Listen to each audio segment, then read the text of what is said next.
I'll go first. All right. I never go first. You want to go first? Yeah, because you're very good. You think I'm good? We saved the best for last. Well, with history? Yeah. This one, well, I'll let you guys decide. Okay. I want to talk about a woman named Stephanie Stewart. Stephanie Stewart. Stephanie Stewart. The old SS. Rod Stewart's daughter. She might be older than Rod Stewart. I put my Stephanie Stewart is Canadian, or was Canadian. She may not be around anymore. I'm not sure.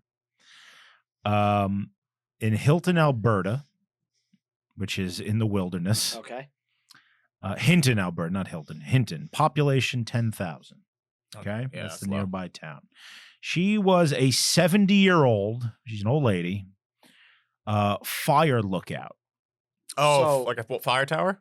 So they have these towers out in the wilderness. And in the summer months when it's What dry. year is this again? 2006. Okay, so we have lighthouses. Yes. But What? no, we're in the What? woods, dude. Lighthouse? Okay. Lighthouses rule. That's for You don't like Lighthouse? You suck. No, I love the lighthouse. It's a great movie. that's for the ocean. It's bad luck to kill a seabird. Hark! Mark Winslow. I gotta watch that again. I watched it like gotta watch before I that left. again. Oh, was you watched it good. today? I love that movie. You watched it today? No, before I left for vacation. Oh. Oh, it's so good. So she was a fire lookout, and the way this works is throughout the summer months when it's dry, they have these big towers out in the trees, and there's a little cabin next to it that people will live in the cabin, and their job Cherish the cabin. they cherish it. Their job is to go up in the fire tower all day and just Chill. watch for fire, because if that happens, they need to radio in And to let the everybody authorities. know. Right. So she had done this for 18 years. She's a Oof. very outdoorsy person. Even as an old lady. She worked in William A. Switzerland Provincial Park. Okay. She's neutral. Because it says Switzerland. She's a very active woman. She had solo cycled across Canada, bicycle. Okay. Yeah. And just earlier that year, at age 69, had Nice. climbed Mount Kilimanjaro in Africa. Oh, Do you think you would be able to climb do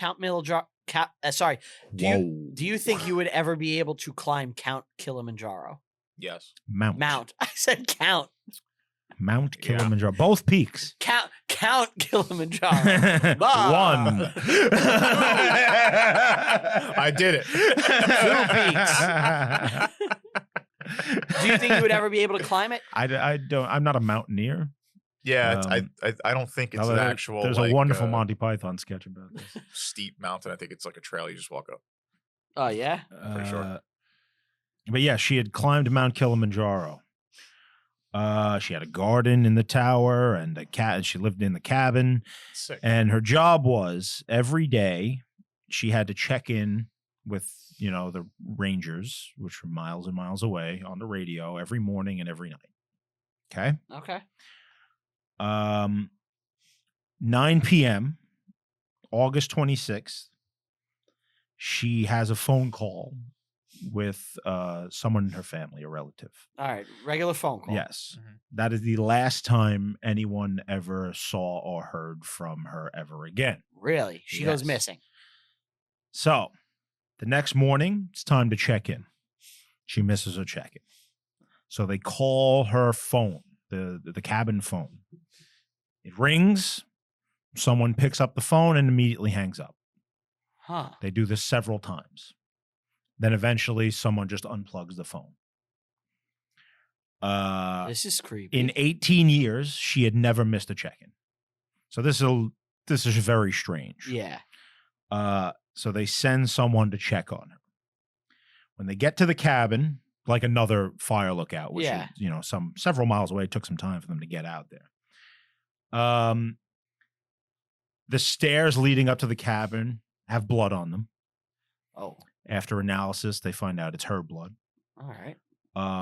Inside, there's a boiling pot of water that's still boiling. Like the burner's on. There's very little water left in it. So someone had been been going for a boiling while. water and long enough where it's like almost completely evaporated. Okay.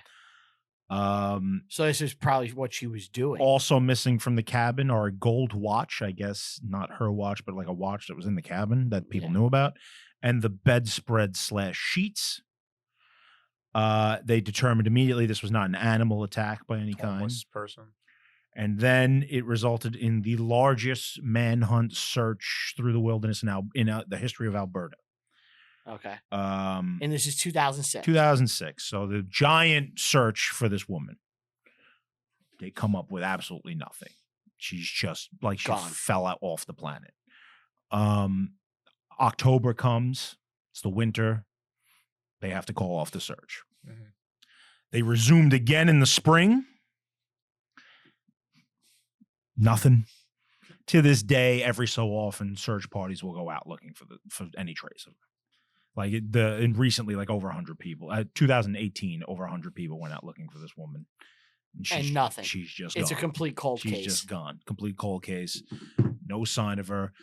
The only theory that they have is that the area has a meth problem, and some people there's no evidence that corroborates this. It's just something, a theory that she might have seen something she wasn't supposed to see out in her tower, and then someone paid her a visit in the cabin and disposed of her. Right, but that makes sense. Yeah, Stephanie Stewart. That's the story. That's sad. That's sad. Yeah. It's not the spookiest thing, but sad.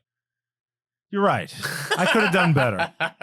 Yeah, you brought us the Bell Witch before, and you know what? I was gonna, I was trying to think of things. I was gonna talk about the Flying Dutchman. Okay. The ghost ship. Yeah. But I just wanted to talk about this. That's fine. You can talk whatever you want. It's fine. I'm sorry. It's okay. I'll try to be spookier next year.